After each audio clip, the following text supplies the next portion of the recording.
Olá, pessoal, boa tarde, tudo bem? A gente está começando a nossa transmissão, né, a nossa live para falar do Tecnova. Provavelmente, ao longo da conversa, várias pessoas vão se juntar a nós, mas, por enquanto, a gente já vai introduzindo o tema, porque essa conversa também vai ficar disponível depois no canal da Prana, para vocês poderem reverem ou, eventualmente, compartilhar com outras pessoas, porque tem muitas empresas interessadas em saber melhor como vai funcionar o Tecnova 3. E aí a nossa forma de ajudar essas empresas é compartilhando um pouco do nosso conhecimento, tá? Vou me apresentar aqui, eu sou Elisângela Mais, sou fundadora da Prana, Inovação e Recursos, né? Tem o nome aqui assim. A Prana é uma empresa que é especialista em escrever projetos de inovação. Na última edição, nós conseguimos aprovar 3 projetos no Tecnova.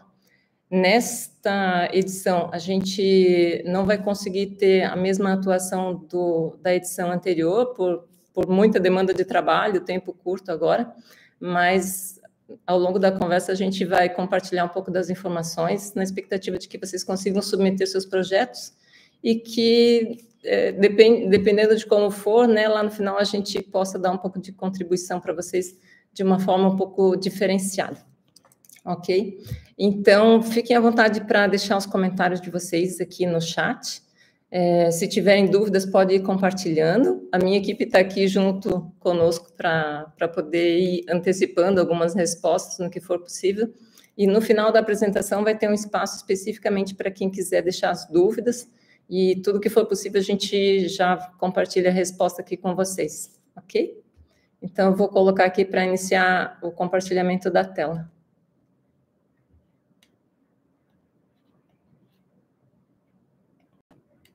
Opa, comecei pelo final. Beleza, vocês estão vendo a minha apresentação? Está aparecendo ali, né?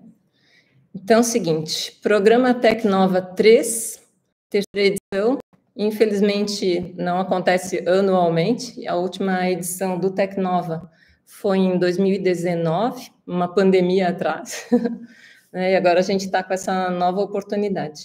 O volume de recursos esse ano está bem mais alto e em Santa Catarina a gente está com uma condição um pouco diferenciada, que o governo do estado contribuiu com um valor adicional e isso permitiu a oferta de 2 serviços novos, que são as mentorias para aceleração e para internacionalização das empresas. Okay? Então, Tecnova 3, os recursos são da FINEP e do governo do estado por meio da FAPESC, tá? Então, a gente está falando aqui de recursos públicos, por isso ele é regido por um edital para dar igualdade de participação para todos os interessados, ok? Certo. Aqui tem a característica do edital, né? Edital 11 de 2024, para quem eventualmente quiser procurar no site da FAPESC, pode entrar lá, tem chamadas abertas, esse é o número do edital, e ele caracteriza como subvenção econômica porque ele parte do princípio de que você não precisa devolver esse recurso para o governo, tá? Então, é uma forma de o governo incentivar aqueles projetos que tenham um risco tecnológico importante e que tragam mais contribuição para a sociedade. Então, basicamente, o governo está dizendo, nós temos dinheiro, vocês têm ideias e competências, então vamos juntar nossas forças e transformar a realidade, né? Levar coisas novas e relevantes para o mercado. Esse edital, ele abriu dia 26 de março e ele encerra as submissões no dia 27 de maio do dia 24. Uma coisa que é bem importante, é muito comum no último dia de submissão das propostas, os sistemas ficarem instáveis e na hora que o sistema vai conferir todas as informações que a gente dá o temido em enviar, aparecem exclamações em vermelho, né, sinalizando que o seu projeto não está totalmente pronto para envio. Então, a gente sugere o seguinte, faça um esforço grande para tentar submeter pelo menos um dia antes, para você ter aí, na hipótese de um problema, ter tempo de pedir ajuda da equipe técnica da FINEP, tá? Aliás, da FAPESC, no caso aqui. Raramente eles fazem prorrogação desses prazos, tá? A única circunstância em que isso acontece é se eles identificarem um problema deles, de plataforma, ou alguma necessidade de revisão de edital, alguma coisa assim, que inviabilize o envio das propostas antecipadamente, ok? Então, por favor, o último dia é muito risco, eu não recomendo nunca. E a expectativa, o edital tem o cronograma completo, né, mas a expectativa é de que até 18 de setembro já se tenha o resultado das propostas selecionadas, e aí a expectativa do governo é que ainda esse ano as propostas sejam contratadas, ou seja, sejam assinadas. E aí eu já vou abrir um parênteses aqui, é importante que, no caso desses recursos, as empresas não podem realizar nenhum gasto antes de ter o contrato assinado e os recursos das duas partes lá na conta corrente, que vai ser aberto especificamente para movimentar esse recurso, tá? Então, para quem eventualmente já captou outros recursos reembolsáveis, a experiência que a gente fala, né? Ah, dá para aproveitar gastos já realizados e tal. Isso não se aplica num projeto de subvenção. Enquanto você não tiver um contrato assinado com o governo, dizendo que o recurso está disponível para você, nenhum documento de cobrança pode ser gerado, nenhuma nota fiscal, nenhum documento que no futuro você vai precisar para prestação de contas, tá? Então, o objetivo do edital, do ponto de vista do governo, né, é apoiar projetos de inovação que envolvam um risco tecnológico e que explorem oportunidades de mercado. Então, eles pretendem que os projetos resultem em produto ou serviço que esteja pronto para avançar para as etapas de certificação, produção ou comercialização. A gente vai dar um pouco mais de detalhes logo à frente, mas a lógica é o seguinte, aquelas pessoas que estão com uma ótima ideia na cabeça, mas que ainda não validaram os seus conceitos, que ainda não fizeram nenhum investimento de testar mesmo isso conceitualmente, entender para que lado que esse desenvolvimento tem que seguir, para poder já logo iniciar um protótipo, seja de produto ou do serviço, né, ou um MVP, ainda não está em tempo de submeter seus processos, tá, seus projetos. A lógica é para quem já está mais ou menos no meio do caminho, se encaminhando para o final, para logo poder colocar esse produto disponível no mercado. E aí, uma coisa que é super importante, quando se fala em inovação, resultar em produtos ou processos inovadores, o que se quer? São produtos e processos novos ou significativamente aprimorados, pelo menos para o mercado nacional. É importante aqui prestar atenção numa situação. Algumas empresas têm nos procurado perguntando o seguinte, eu gostaria de implantar na minha empresa uma área de tratamento de resíduos, eu gostaria de comprar um equipamento que é tecnologia de ponta para o meu segmento, porque isso vai me trazer mais competitividade, vai reduzir geração de resíduos, né, uma série de outros benefícios. No caso da FAPESC, recurso de subvenção, esse tipo de projeto não cabe, tá? O que o governo está buscando é o desenvolvimento de produtos e serviços para serem oferecidos para o mercado. A gente logo vai ver aqui nos critérios de avaliação, uma das condições que são avaliadas é o impacto do projeto para a sociedade. Então, se for uma solução que resolve só o meu problema, a gente vai ter uma avaliação muito ruim. Tá? Teoricamente, a gente está desvirtuando aquilo que está sendo solicitado pela FAPESC, ok? Então, o seu produto, ele é novo, ele traz uma novidade, traz uma solução que ainda não existe no mercado nacional, tá? Então, esse é o foco. Não é para a gente absorver tecnologia, é para desenvolver tecnologia, ok? Uma questão que é bem relevante e que pode economizar o tempo de algumas pessoas é olhar bem qual é a caracterização das empresas que podem participar desse projeto, desse processo. Nós estamos aqui falando do Tecnova 3 de Santa Catarina. Então, a primeira coisa tem que ser empresas catarinenses, tá? Eu não saberia agora responder se, eventualmente, empresas que são filiais de outras, se elas poderiam atender, tá? Mas a lógica a prioridade são empresas catarinenses com as suas operações, a sua matriz, né, o seu faturamento aqui no estado. É importante, a data de registro tem que ser anterior a 1º de setembro de 2023. Então, esse programa não é para empresas que estão em fase de conceito, né, de registro neste momento.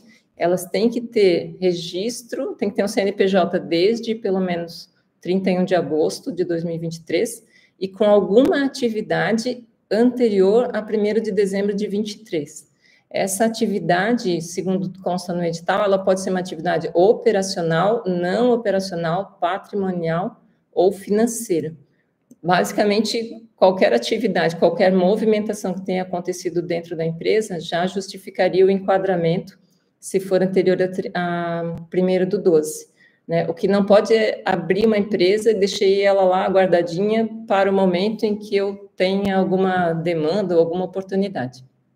Ok? E, por outro lado, a receita bruta de 2023 tem que ser, no máximo, 16 milhões. E aí eu vou fazer um destaque.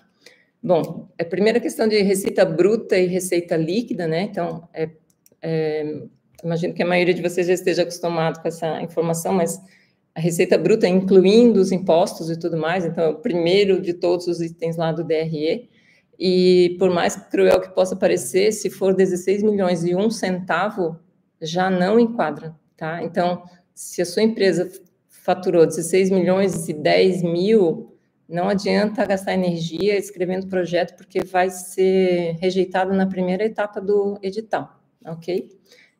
Tem algumas pessoas que acreditam muito no seu projeto em termos de mérito e, às vezes, pensam que, mas essa questão ela é tão secundária, meu projeto é tão valioso em termos de mérito, e eu reconheço que, de fato, tem projetos que têm um mérito fantástico, e, às vezes, são perdidos por questões processuais, mas, infelizmente, é recurso público, né? O edital tem que ser seguido, então, observem bem essa situação. Tem que ter tido alguma operação em 2023, né, naquelas datas que estão mencionadas, e tem que ser inferior, a receita bruta tem que ser inferior a 16 milhões. Uma outra coisa importante é que o objeto social da empresa tem que ter uma atividade compatível com o desenvolvimento do projeto proposto. Isso na data de divulgação do edital, que foi no dia 26/3. Primeiro, por que eles falam dessa data de divulgação? Porque, eventualmente, alguma empresa, na expectativa de fazer uma captação de recursos, poderia fazer uma alteração contratual para contemplar esse novo desenvolvimento, certo? Só que isso é o que a FAPESC não quer. Ela quer aquelas empresas que, antes da divulgação do edital, já tinham objeto social compatível. E aí, sobre essa compatibilidade, né, vou dar um exemplo. O objeto social da Prana é consultoria na área de redação, estruturação de projetos financeiros. Se eu fizer um projeto que for de desenvolvimento de uma solução para a área fabril, isso está fora do meu objeto, né, do meu objeto social. E onde é que você encontra essa informação? No seu contrato social. Muito provavelmente o seu CNAE também vai estar associado, tá? Mas lá no seu objeto social, ele aumenta a chance de estar alinhado com aquilo que você tem interesse de fazer o seu desenvolvimento, ok? Então, a ideia da FAPESC nesse sentido é o quê? Eu quero que você seja especialista naquilo que você está propondo. Isso vai evitar, por exemplo, que uma empresa têxtil trabalhe com um projeto, como eu mencionei antes, de fazer uma área de tratamento de resíduos, um programa de gestão, de controle da fábrica, alguma outra situação semelhante, entende? Porque não é o escopo dela é ser têxtil, não é trabalhar com gestão de resíduos, ou tratamento, ou desenvolvimento de produtos químicos, coisas do gênero. Uma questão importante, que talvez frustre algumas pessoas, microempreendedor individual não pode participar desse edital, tá? Eu não saberia explicar a motivação, mas ele está explícito no edital. A gente teve uma situação semelhante há algum tempo, e a pessoa disse, então eu vou entrar com recurso, né, para poder submeter a minha proposta. Só que aí entrar com um recurso nesse ponto implicaria em como é que eu vou dizer? Em desqualificar o edital como um todo, tá? Então, eu estaria entrando contra o edital. Ele teria que ser, eventualmente, retirado, reavaliado para apresentar novamente. Mas essa é uma prática que tem aparecido em todos os editais da FAPESC. Então, se alguém tem essa ideia de entrar com recurso, eu vou recomendar que economize o tempo, porque essa prática já está consolidada, tá? E outra coisa que é importante, cada empresa só pode submeter uma proposta. Se apresentar duas, todas vão ser eliminadas, tá? Então, é um ponto que é bem importante, porque, eventualmente, dentro da mesma empresa, você entende que teria qualificação para submeter 2 projetos, e talvez você pode pensar o seguinte: eu vou fazer um em nome de um sócio e outro em nome de outro sócio, e aí cada um tem um escopo diferente, e eu deixo para a FAPESC definir qual dos 2 atende melhor o escopo do edital e qual atende melhor a questão de mérito. Infelizmente, na hora que cair no sistema 2 CNPJs, aliás, 2 propostas com o mesmo CNPJ, todos perdem a chance, tá? Então, essa parte de avaliar o mérito vai ter que ser interna, tá? Não dá para compartilhar com a FAPESC aqui nesse caso. Aí, a parte mais importante do edital, tá? Eu vou dizer que da nossa experiência interagindo com as empresas na submissão dos projetos, é uma parte que facilmente a gente perde um pouco de vista, porque quando a gente está fazendo preenchimento do edital, da plataforma, né, ele vem lá, nome da empresa, descrição disso, descrição daquilo, cite 3 palavras-chave, descrevam a equipe, fale do orçamento, um monte de coisa vem bem detalhado. E os critérios de avaliação, eles não vêm com uma coisa específica, um ponto exato onde você vai preencher essa informação. Só que a gente tem que pensar o seguinte: o avaliador vai ter que fazer essa avaliação. E aí, se você não fornecer para ele os elementos suficientes para ele conseguir interpretar o momento do seu projeto, você está tirando o mérito, né, ou tirando chance do seu projeto ser aprovado. Então, quando a gente criou essa live, a gente, né, propôs esse tema de como aumentar as suas chances de sucesso no edital, e eu diria que aqui, tirando a parte de enquadramento, né, porque enquadramento é assim, se você errou, tchau, ok. Mas, fora isso, em termos de avaliação de mérito do projeto, esse daqui é o ponto central, tá? A primeira coisa é, qual é o grau de inovação para o mercado nacional?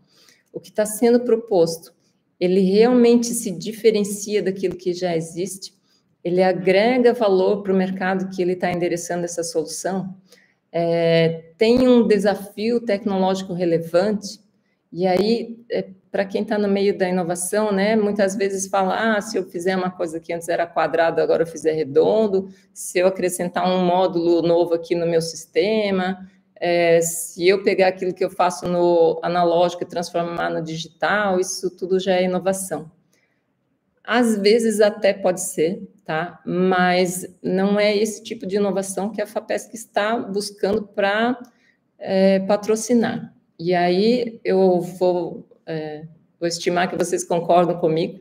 No final das contas, esse recurso é público, né? É de toda a sociedade, então, de fato, a gente quer colocar nosso recurso naqueles projetos que tragam criação de valor para a nossa sociedade, que melhorem a vida das pessoas, que gerem mais empregos, que promovam o desenvolvimento tecnológico como um todo, né? Então, a gente quer trabalhar com projetos aqui que sejam bastante relevantes. Se a gente voltar naquela situação que eu falei antes, né? A mesma empresa tem 2 ou tem 3 projetos, esse é o primeiro critério de escolha. Qual é que tem o grau de inovação mais importante? Qual é o que está me equiparando com tecnologias de nível internacional? Qual é que está me levando para atender um volume maior de empresas, segmentos mais diferentes? qual é que traz mais impacto para quem comprar a minha solução lá no futuro, porque todos esses projetos, o objetivo é que eles cheguem ao mercado, né? A gente não quer aqui só desenvolvimento de tecnologia para ficar como base para outros desenvolvimentos futuros. A FAPESC menciona lá que ela quer soluções que estejam quase prontas, né? Que quando terminar o projeto elas estejam quase prontas ou prontas para o mercado, para certificação, né? Para homologação. Ok? Então, grau de inovação. No seu projeto, você está descrevendo por que é inovador, como ele é inovador, como ele se diferencia, por que tem risco tecnológico, como você está resolvendo os problemas dos riscos tecnológicos que você identificou, tudo isso tem que estar lá, tá? Aí, o alcance potencial mercadológico da aplicação é o segundo item em termos de peso na avaliação. É um pouco do que eu já mencionei ali no primeiro, né? Eu vou atender o mercado de Blumenau, de Santa Catarina, do sul do Brasil inteiro, da América do Sul, do mundo inteiro, né? O tipo de solução, ele pode ser absorvido por empresas de qualquer segmento, ou ainda eu estou atendendo um segmento que é muito estratégico e muito relevante para o país, ou para algum segmento em especial, né? Então, eu tenho que identificar, por exemplo, se a gente for trabalhar com questões de legislação, às vezes as soluções podem ser muito restritas, né? Só servem para quem opera naquele ambiente específico e tal. Por exemplo, quem trabalha com softwares para gestão de RH, né? Então, tem uma legislação trabalhista que ela é específica do Brasil. Mas quem trabalha com ERP já trabalha com outros conceitos, alguns que também contemplam a legislação, mas em outras circunstâncias ele trabalha mais com boas práticas, que aí servem para muito mais empresas.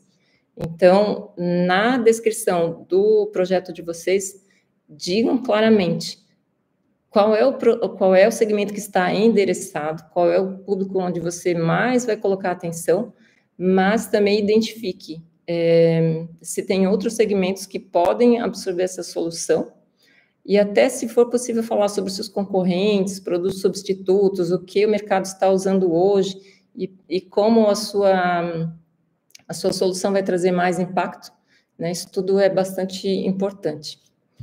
Aí, o próximo item, capacitação técnica da equipe executora. Eu vou dizer para vocês que eu já fui avaliadora e, assim, ó, só quem está avaliando consegue entender o quanto, às vezes, a gente é capaz de escrever um projeto e não falar aquilo que precisa ser dito, tá? Às vezes, quando a gente escreve o projeto, é muito comum a gente estar tão envolvido naquele processo, né, no negócio e na própria escrita, na reflexão sobre tudo que vai colocar, que às vezes a gente simplesmente não coloca coisas porque elas estão na nossa cabeça. Mas o técnico vai ler o seu projeto pela primeira vez. Ele nunca ouviu falar sobre a sua empresa, na maioria dos casos, né? E nunca ouviu falar do seu projeto, especialmente porque é um projeto de inovação e a gente parte do princípio de que você está trazendo algo completamente novo. Então, precisa dizer quem é a sua equipe executora, precisa dizer qual é a formação dela, precisa dizer que experiência eles têm e como essa experiência vai ajudar no desenvolvimento do projeto, tá? Tem situações em que a formação formal ela é menos relevante do que a experiência profissional, e aí tem que colocar. Se a pessoa que está trabalhando com você já trabalhou em grandes projetos, em empresas que são líderes, referências no escopo no objeto do que você está desenvolvendo, traz essa informação para dentro do projeto, tá? Outra coisa que é importante, por exemplo, eu sou formado em engenharia elétrica e me reuni com mais 3 amigos e nós vamos desenvolver o projeto e tal. Só que se eu não disser por que primeiro, se eu não disser o que cada pessoa faz no projeto e por que cada uma delas está naquela função, o avaliador não consegue ter clareza sobre o preparo da equipe para desenvolver aquele projeto, tá? Então, se a gente olhar de fora um projeto que tenha 4 engenheiros eletricistas, a primeira tendência que a gente tem é de pensar, tem muita qualificação técnica, mas pode ser que esteja faltando ali experiência em gestão e talvez em marketing, né, desenvolvimento comercial. Só que na hora que você apresenta as pessoas, talvez um deles seja uma pessoa que já é vendedor técnico de um produto semelhante, né? O outro já teve experiência, já foi gestor de equipes e tudo mais. Então, traz essa informação para dentro, tá? Eu costumo muito falar que quando a gente está preenchendo a plataforma com uma proposta, muitas pessoas olham para cada campo, quando termina assim, me livrei. Tipo, cada campo é visto como um obstáculo a ser superado até você poder dar o enviar. Mas a visão deveria ser o contrário. Eu tenho que olhar cada campo como uma oportunidade de mostrar por que eu mereço esse recurso, porque a minha empresa é uma referência, uma liderança, porque que a minha equipe é a equipe certa para fazer aquele desenvolvimento, ok? Então, deixem de pensar que aquilo é um obstáculo e uma obrigação e pensem como uma oportunidade, ok? Outro item que vai ser avaliado também é a questão das parcerias e articulações institucionais. Então, a FAPESC vê com muito bons olhos quando as empresas elas fazem arranjos para o desenvolvimento. Então, isso contempla parceiros estratégicos de desenvolvimento de tecnologia, parceiros tipo Sebrae, Senai, universidades, fundações que realizam pesquisas, eventualmente os centros de inovação das cidades, secretarias de desenvolvimento. Pensem quem está fora da sua empresa, né, e que ajuda você, de uma maneira institucional, a atingir o objetivo do projeto. A FAPESC vai gostar de ler sobre isso, tá? Uma coisa importante, não adianta colocar aqui como parceria e articulação institucional, por exemplo, dizer que a AWS é um parceiro estratégico no desenvolvimento do seu processo, tá? Porque na prática, né, vai ser uma contratação, você entra lá no site, você diz quanto quer, você paga, não tem uma parceria de desenvolvimento, ok? Por outro lado, se você tiver, por exemplo, um cliente já mapeado, né, uma empresa que deseja aquela solução e está participando do desenvolvimento desse conceito, essa informação é bem-vinda, ok? E, finalmente, a consistência da proposta para a execução dos objetivos do projeto. Então, quando a pessoa terminar de ler, né, ela tem que entender que aquilo que foi indicado como metas físicas, as atividades para cumprir essas metas, os indicadores de comprovação, o orçamento, o prazo, a justificativa, o escopo, a equipe, isso tudo, olhando junto, faz sentido, ok? Então, não tem uma regra exata, né? Tem que ser tanto assim, tanto assado. Não sei quantos por cento de serviço de terceiros, não sei quantos por cento de matéria-prima. Não existem regras específicas sobre isso, para avaliação desse item, tá? Mas precisa entender se isso tudo faz sentido. Se eu estou pedindo para fazer um desenvolvimento que eu digo que é de âmbito global, né? Vou trabalhar aí com uma equipe de 20 pessoas, não sei o quê, e vou resolver em 6 meses, né? Tipo, é sério? É tão rápido assim, mas ainda não está pronto. Então, inclusive, assim, eu digo, acalmem-se na hora de fazer os seus cronogramas. Eu, na última edição, acompanhei algumas empresas, e aí é muito comum as pessoas assim, se eu tiver dinheiro em 6 meses eu resolvo, se eu tiver dinheiro em 3 meses eu faço. Como é que eu vou dizer que é um projeto de 12 meses se eu vou resolver isso super rápido? E aí, na hora de executar, eu coloquei lá 3 pessoas, eu não consigo contratar. No meio do caminho eu perdi uma pessoa da minha equipe. No meio do projeto surgiu uma demanda gigante de um cliente pagante. Então, tem que considerar essas possibilidades, tá? Porque esses imprevistos, eles acontecem, são esperados. E lembrando que você também vai ter que fazer registros do desenvolvimento desse projeto.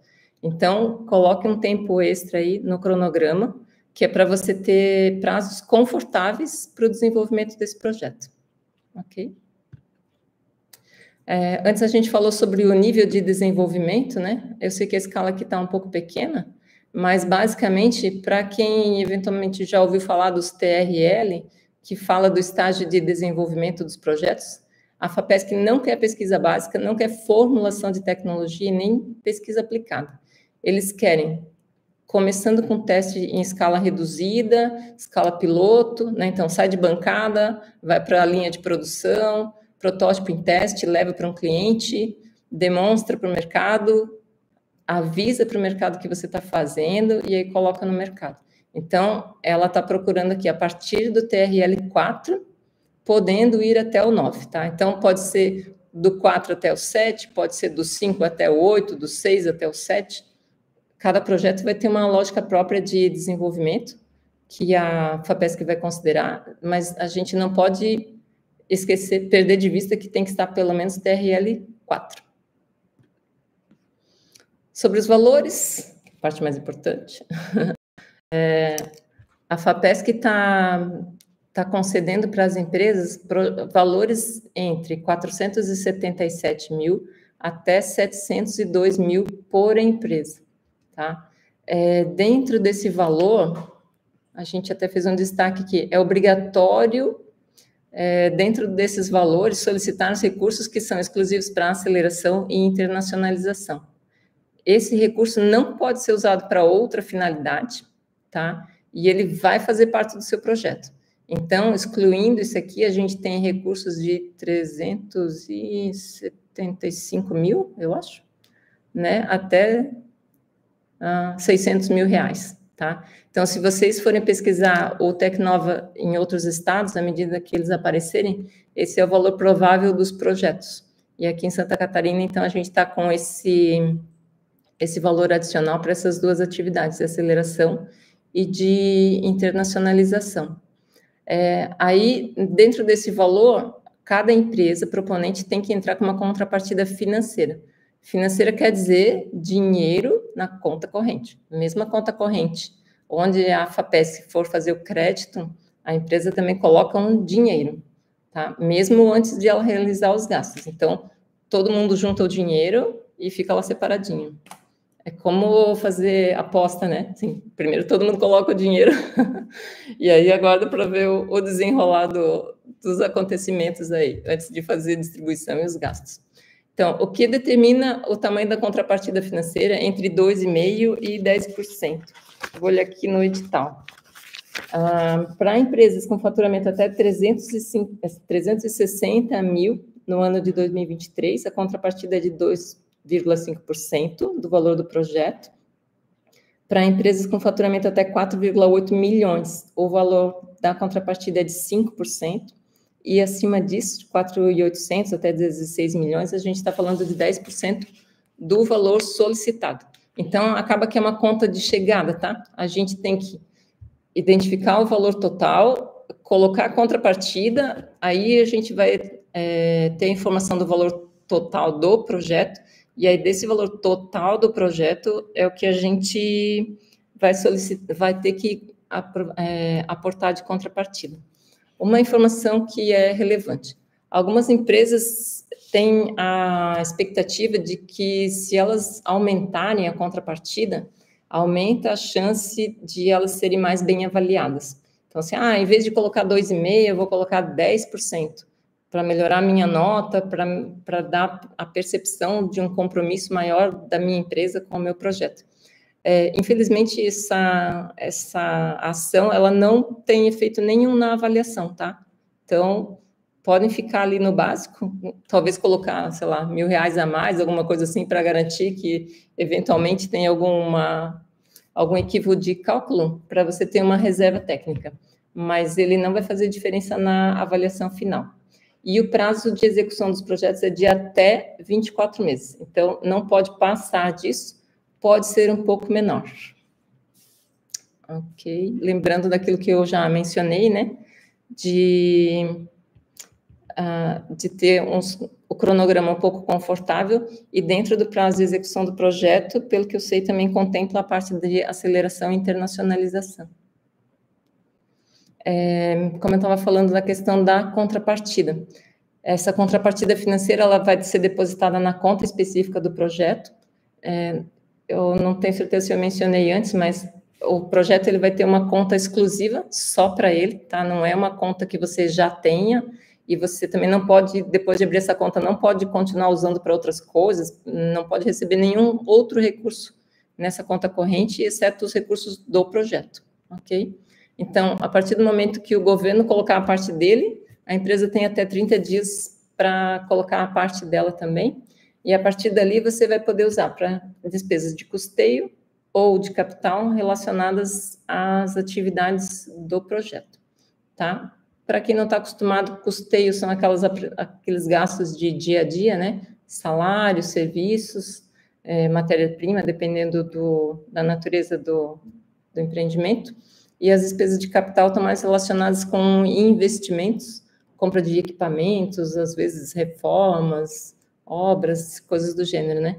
E tudo isso, obviamente, tem que estar totalmente direcionado com a finalidade do projeto. E aí aqui, valor total da proposta, né? Valor solicitado à FAPESC, incluindo o valor para o projeto, aceleração, internacionalização e contrapartida. Tem alguns conceitos que a gente menciona aqui e eventualmente podem ser novos para vocês. No final do edital tem lá um glossário de termos para explicar o que é cada informação que está, cada termo que pode ser muito específico da chamada. Uma questão que é interessante, em termos de alcance, o governo ele tem uma política de garantir a descentralização desses recursos. Então, no mínimo, um projeto de cada mesorregião de Santa Catarina vai ser aprovado, desde que ele atenda, claro, né, os requisitos mínimos ali de avaliação. Então, uma empresa da região norte, uma empresa da região sul, da região oeste, serrana, Vale do Itajaí e da Grande Florianópolis, cada uma vai ter pelo menos um projeto aprovado, tá? Na versão anterior tinha uma limitação, não podia ter mais de 30% de nenhuma região. Nesse momento, eu não observei no edital. E a expectativa da FAPESC é de receber pelo menos 300 propostas. Eu arriscaria que eles vão receber mais do que isso, tá? Porque tem muita gente perguntando, e o alcance, ou a faixa de faturamento ficou bem interessante, né? Até 16 milhões, então tem muita empresa que pode participar. O objetivo deles é de selecionar em torno de 60 projetos. Bom, agora eu fico disponível para quem tiver alguma dúvida em especial, né? A gente preparou aqui, eu também fiz alguns destaques que talvez valha a pena reforçar, que depois que a gente preparou a apresentação, surgiram essas novidades aqui para mim. Uma questão, a equipe que seja crítica para o desenvolvimento do projeto, aquelas pessoas que são mais estratégicas, né, pessoas-chave, elas devem ser CLT da empresa, tá? Então, trabalhar só com PJ para fazer o desenvolvimento do projeto, certamente vai perder pontos ali na apresentação, na avaliação da proposta, tá? Outra coisa, o coordenador do projeto, a pessoa que vai entrar na plataforma, vai se submeter à proposta, ela tem que ser um representante legal da empresa. Então, olha lá no contrato social, vejam o que está escrito, tá? A gente teve uma situação de uma empresa em que o proprietário, ele figurava assim, os sócios são A, B, C e D, mas A exclusivamente e isoladamente atua como administrador da empresa. Isso significa que ele era a única pessoa que poderia submeter a proposta. As outras pessoas, mesmo sendo sócios, por conta dessa informação, dessa restrição, eles não podem submeter o projeto, tá?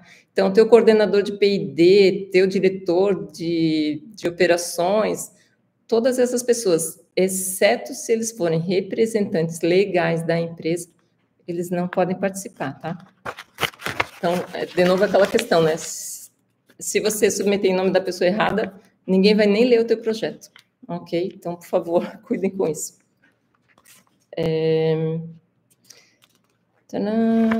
A questão, reforçar, né, a questão dos critérios de avaliação, falando antes de peso, né, o grau de inovação, o alcance potencial mercadológico e a capacitação da equipe, são as que têm maior peso, ok?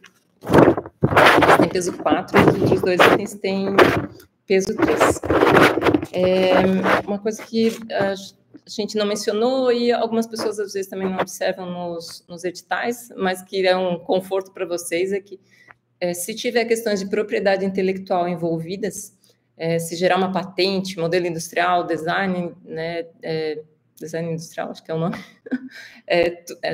tudo isso pode ser feito registro pela empresa e não tem participação da FAPESC. Tá? No edital já está prevista essa condição de que, sobre as questões de propriedade intelectual, valem as regras da empresa. Então, se você, nos seus contratos com os seus funcionários, né, tiver estabelecido quem entra como criador, quem é detentor da patente, né, quem figura, quem não figura, segue aquilo lá.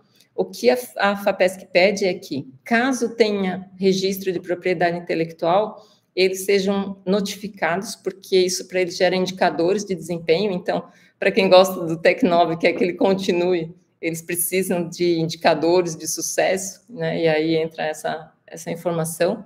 Eles também pedem que, na hipótese de ter uma divulgação desses resultados, estou participando de uma feira, estou divulgando no meu site, vou apresentar num encontro de startups, coisas do gênero, né?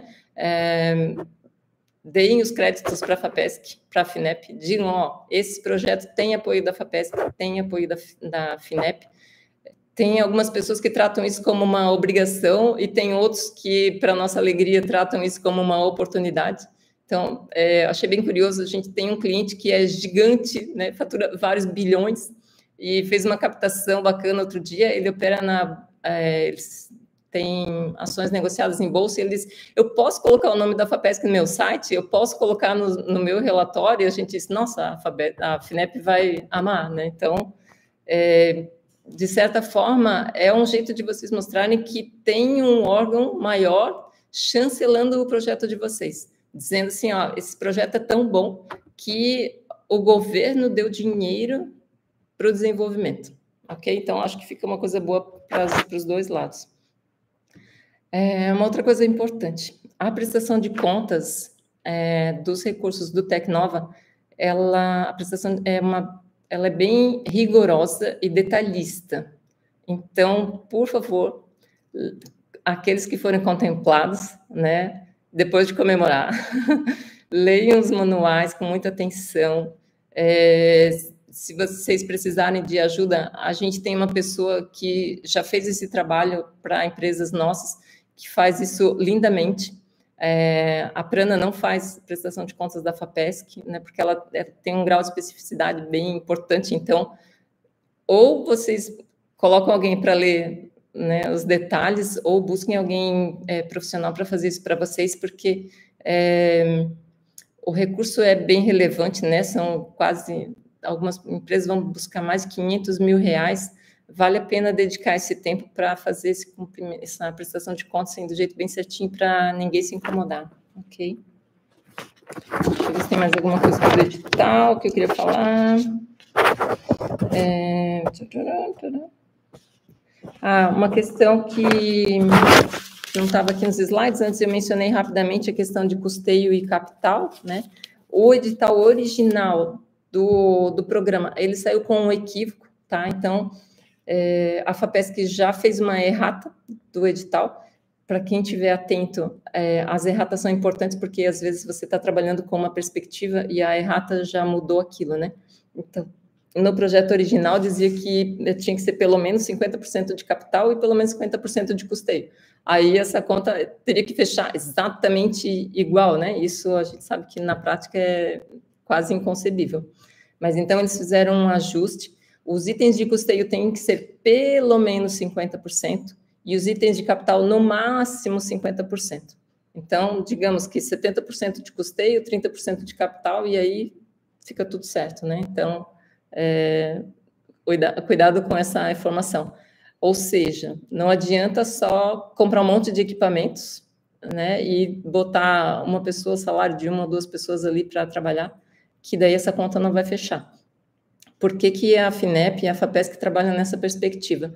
A lógica é o seguinte: se eu quero ter inovação persistente, sistemática, né, que, assim, muda as fronteiras do desenvolvimento, eu preciso ter gente pensando, gente testando, fazendo protótipo e tal. Então, por isso eles gostam de pagar despesas de custeio, e aí entra principalmente pagamento de pessoal, tá?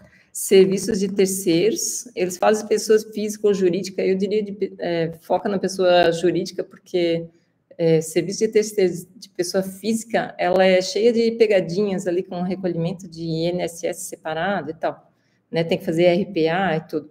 Então, pode trazer ali para dentro no serviço de terceiros apoio de consultorias, pessoas especializadas para fazer desenvolvimentos pontuais dentro do teu projeto.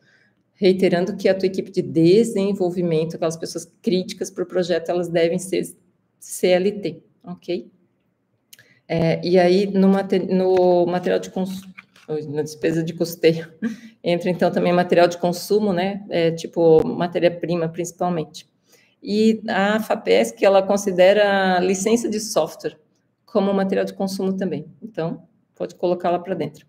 Eles listam aqui no edital que poderiam ser incluídas diárias e passagens. Eu vou ser bem honesta, eu excluiria, porque o valor é muito pequeno, o controle disso é muito, assim, é muito trabalhoso, não vale a pena, tá? É mais vantagem você aumentar a sua equipe de desenvolvimento, se for o caso, para você atingir os valores ou buscar o volume total dos recursos que você quer, mas eu desconsideraria essa possibilidade de colocar os gastos de viagens e diárias, tá? E nas despesas de capital, basicamente, entra, então, adequação, modernização de instalações necessárias para o desenvolvimento do projeto. Então, aqui a gente não está falando de mobiliário, divisórias, coisas do gênero, a gente está falando que para eu testar, para eu produzir um produto, eu preciso, digamos, instalar um equipamento, ele tem que estar num espaço vedado, tem que ser isolado, né? Tem controle de temperatura, umidade, não sei o quê. E aí eu preciso preparar um espaço bem específico para aquela finalidade. Então, a ideia é que eu preciso daquilo, sem aquilo eu não consigo validar a inovação que eu estou propondo no meu projeto, ok? E equipamentos e materiais permanentes também, né, relacionados ao objeto da pesquisa. Então, dependendo do tipo do desenvolvimento, alguns que são indústrias, né, equipamentos de laboratório para fazer testes e tal, equipamentos de produção, efetivamente. No caso de empresas de TI, alguns computadores, eventualmente algum, sei lá, dependendo do escopo do que você for desenvolver, talvez servidores, alguma coisa assim. Ok? Então, do meu ponto de vista, assim, esses são os principais pontos de atenção que vocês deveriam ter. Comecem a escrever o quanto antes. Uma coisa que eu já aprendi sobre escrever projetos. Se você puder escrever e deixar um tempo paradinho, sem ler, ou pedir para outra pessoa ler, a chance de você ser mais assertivo no seu texto aumenta, porque antes eu já mencionei um pouco, né? Quando você começa a escrever sobre alguma coisa, especialmente quando é uma coisa que faz parte do seu dia a dia, no final do processo já é difícil você ter total clareza sobre aquilo que está na sua cabeça, aquilo que você escreveu e já apagou, aquilo que você pensou e acabou não escrevendo, e aquilo que efetivamente está no papel, tá? E aí, volta àquela questão. O teu avaliador, normalmente são 2 avaliadores, né? Os teus avaliadores, eles vão pegar aquele papel, aquele material, né? E vão olhar de cima até embaixo de uma vez só. E ele precisa entender naquele momento. E tem até uma outra coisa que pode até parecer tola, mas que eu aprendi também enquanto eu avaliava projetos. Na escrita, cuidem para não fazer blocos enormes de texto, porque para ler aquilo fica pesado, entende?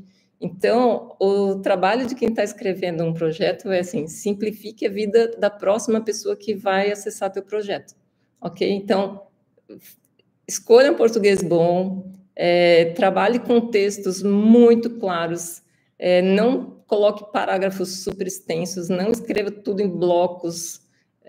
Pensa como você gostaria de ler um trabalho que chegasse para você, ok? Te coloca na posição de quem vai olhar, né? Então, a partir de agora, eu vou ver aqui as perguntas que chegaram. Então, para quem chegou depois, né? Olá. A Rafaela perguntou: o que acontece se a minha empresa não quiser utilizar os recursos de aceleração e internacionalização? Essa é uma pergunta que hoje de manhã foi feita no evento da FAPESC em Blumenau, né? Porque tem um valor lá que são R$102 mil, e aí a questão é: e se eu sou uma empresa que não tenho foco, não tenho perfil, não me sinto com perfil para fazer aceleração, não tenho interesse na internacionalização? Aí o que foi informado? Esse valor precisa fazer parte do orçamento, tá? Mas se você, lá no final das contas, na hora de efetivamente executar esse trabalho, entender que não faz sentido mesmo para você, daí você aciona a equipe técnica de coordenação do projeto, na FAPESC, no caso, e sinaliza para eles que você não tem interesse, e aí eles vão pedir que esse dinheiro seja devolvido para eles. Provavelmente na prestação de contas, tá? Mas tem que ser justificado. A Júlia perguntou se é possível submeter mais de um projeto para CNPJs diferentes, mas que apresente o mesmo representante legal. Que pergunta capciosa. Eu entendo que não, porque vai ficar vinculado ao mesmo coordenador. E aí, na hora que pega o CPF com 2 projetos, muito provavelmente vai cair por tabela. Mas se realmente houvesse interesse, dá para encaminhar essa consulta para a equipe de coordenação do edital, tá? E aí foi perguntado: o custo com os servidores pode ser colocado? Eu estou partindo do princípio de que esses servidores sejam servidores infraestrutura de TI, né? E aí, nesse caso, se estiver alinhado com o escopo do projeto, pode fazer parte na parte de custeio. Na parte de capital. Se está falando de locação de servidores, entraria a AWS, tá? Então, sendo a AWS, a nota fiscal vem como serviços, e aí ela entraria como despesa de custeio, tá? A única coisa é cuidar com aquilo que eu falei, assim, de não concentrar muito. Lembra que um dos itens de avaliação, eles vão olhar o tamanho de cada gasto e do impacto disso no projeto como um todo. Então, a AWS, às vezes, é uma conta bem alta de desenvolvimento, e aí precisa um pouco de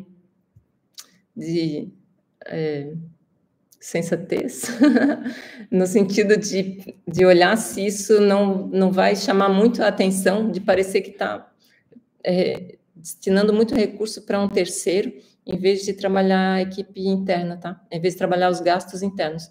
Então, se puder concentrar mais os gastos em equipe, é melhor, mas o AWS, dependendo do tipo da solução que você vai desenvolver, ele entra como serviço de terceiros, e aí ele entra como custeio, né? Se fosse para comprar o servidor, daí seria uma conta de capital. Ok, pessoal. Bom, do que a gente viu até agora, né, do que eu estou vendo aqui das perguntas, a gente respondeu. Eu tenho noção de que muitas perguntas vão surgir na hora que estiver sendo iniciada a escrita, então eu vou finalizar aqui a transmissão. Bom, na apresentação que a gente fez, que eu estava preparando, que eu estava compartilhando com vocês, o último slide tem o contato de uma pessoa da minha equipe, caso vocês queiram tirar dúvidas, tá? Esse material a gente vai compartilhar com quem se inscreveu, então, querendo saber um pouquinho mais sobre o edital, pode conversar com a Rafaela, que ela vai ajudar. Como eu falei, a gente não vai escrever projetos, mas a gente vai dar algum tipo de ajuda, né, para as empresas que nos procurarem, a gente daí vai conversando caso a caso, entendendo as necessidades de cada empresa. Tem uma pessoa que está em contato conosco e ele se dispôs a escrever projetos, então, se quiserem, a gente passa esse contato. Do ponto de vista da Prana, nossa ideia mais é trabalhar na qualificação de projetos, que seria a tua equipe técnica escreve a base, coloca o máximo de informações, coloca aqueles dados que só quem está dentro da empresa consegue saber, e a gente lê, olha com o olhar do avaliador, né, para fazer é como se fosse uma pré-avaliação do seu projeto. Então, a gente confere os documentos, né, confere quem está sendo indicado como coordenador do projeto, se atende os requisitos, e a gente também vai ler o material e identificar os pontos que nós entendemos que são mais importantes para serem revistos, melhorados, alguma coisa eventualmente a gente pode reescrever. O que a gente não vai conseguir fazer é gerar a base. Mas quem sabe vocês pedem para o ChatGPT e ele ajuda vocês, né? E aí, assim, para finalizar, eu diria só o seguinte, da minha experiência de avaliadora, digam o óbvio, porque às vezes a gente parece tão claro, e às vezes as perguntas da plataforma também não nos ajudam, porque eles vêm assim, fale sobre o objetivo do projeto, e daí você põe lá, desenvolver não sei o quê, depois vem, como se diferencia daqui, como se diferencia de lá, qual é a justificativa, etc. E tal. E não tem um lugar para dizer, detalhe exatamente o que você vai fazer. Então, eu comentei com a minha equipe que uma vez eu fui avaliadora de um processo, e a pessoa ficou falando, porque vai funcionar com touch, e vai economizar energia, vai fazer isso, vai fazer aquilo, e eu assim, mas que raio de produto que ele está fazendo? Eu não consegui entender, eu li todo o material, né? Ele falou da equipe, da qualificação, da produção, tal, e ele não dizia o que era o produto dele. Falava de todos esses diferenciais, mas não disse exatamente. E aí, naquela época, podia anexar um vídeo no edital, e aí eu fui entender que era uma luminária. Mas no texto dele, eu não conseguia interpretar que era uma luminária. Então, eu sabia que era alguma coisa que envolvia eletricidade, que acionava por contato, né? Então, eu sabia um monte de diferenciais, mas eu não sabia o que era. Então, por favor, lembrem de dizer, é um software, é um sistema de software e hardware, é um produto, é um serviço, é um equipamento, é um produto químico, é uma solução de produto químico com equipamento, ok? Então, digam o óbvio. Às vezes, ele faz toda a diferença para quem está lendo o projeto de vocês do outro lado e que ainda não sabe quem vocês são, o que vocês fazem, ok? Isso tudo, da nossa parte, é no objetivo de a gente ajudar que ótimos projetos não se percam pelo caminho por questões processuais, tá? Então, espero que essas informações tenham ajudado vocês e que vocês submetam projetos super bem escritos, com clareza, que ajudem os avaliadores a entender muito bem quem vocês são e o que vocês estão propondo para poder colocar o dinheiro público, né, que também é nosso, nos projetos que mais vão fazer diferença para a gente. Ok? Obrigada a todos vocês. A gente vai deixar esse material disponível para quem quiser consultar depois. E espero ver os nomes dos nossos inscritos depois lá na lista dos aprovados. Valeu, tchau, tchau.